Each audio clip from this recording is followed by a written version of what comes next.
देखो बाबू, जितना हलवा इंडिया वाले समझ के बैठे हैं कि इंडिया वर्सेस न्यूजीलैंड मैच होने वाला है, उतना आसान है नहीं इंडिया वर्सेस न्यूजीलैंड।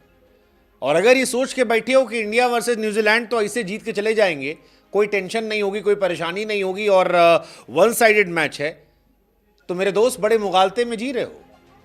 हाँ, इतिहास से लेकर वर्तमान ये कहता है कि क्रिकेट में ओवर कॉन्फिडेंस अच्छा नहीं होता और इंडिया का तो इतिहास भी अच्छा नहीं है। न्यूजीलैंड के सामने आईसीसी के फाइनल में इंडिया और न्यूजीलैंड 2 बार भिड़े हैं और आपको जानकर दुख होगा कि दोनों बार इंडिया की हार हुई है।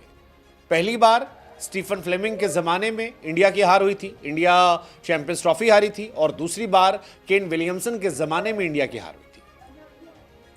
अब न्यूजीलैंड जो है वो दुनिया की बाकी टीमों के सामने 4 बार फाइनल खेली है, वहां वो हारी है, लेकिन इंडिया के सामने 2 बार वो जीत कर गई है।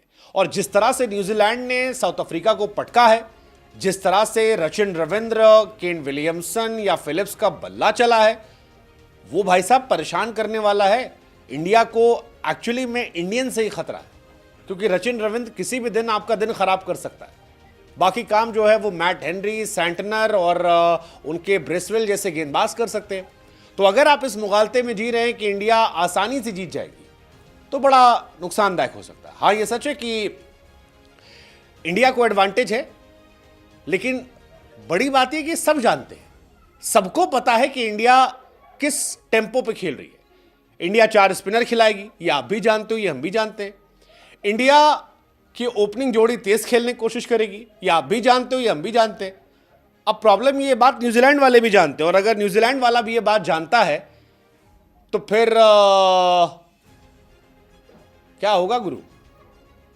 समस्या तो होगी ना। यही हम कह रहे हैं कि इतना आसान नहीं है।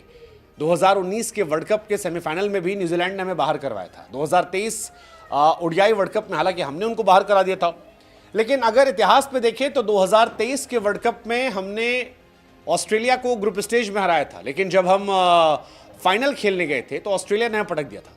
इस बार भी हमने न्यूजीलैंड को ग्रुप स्टेज में हराया है। दोनों टीम के पास मौका है रिवेंज लेने का। कीवी अब तक 2 आईसीसी इवेंट जीते हैं, एक स्टीफन फ्लेमिंग के जमाने में, एक विलियमसन के जमाने में। सैंटनर का तीसरा जिताएंगे, ये देखने वाली बात होगी। या रोहित शर्मा की किस्मत अच्छी होगी कि रोहित शर्मा अपने करियर में दूसरा आईसीसी टूर्नामेंट जीत जाएंगे। वैसे अगर रोहित जीत जाते हैं तो रोहित की बल्ले बल्ले, क्योंकि WTC फाइनल खेला, 2023 वर्ल्ड कप खेला, 2023 के बाद 24 का फाइनल जीता और 25 में चैंपियंस ट्रॉफी जीत सकते हैं।